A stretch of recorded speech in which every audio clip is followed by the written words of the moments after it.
അപ്പാ ഇന്ന് അത്തമല്ലേ, നമുക്ക് പൂക്കളിടണ്ടേ?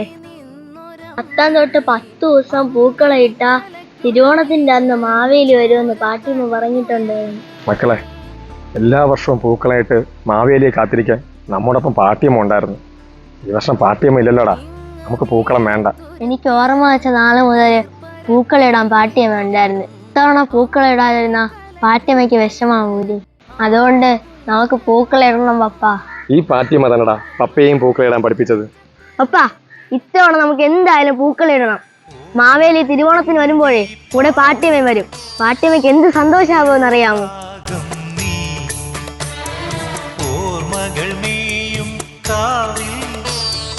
ഒരു തിരിവയ്ക്കൂ നീ മിഴികൾ വിടർത്താൻ വാ, മൊഴികൾ പകർത്താൻ വാ.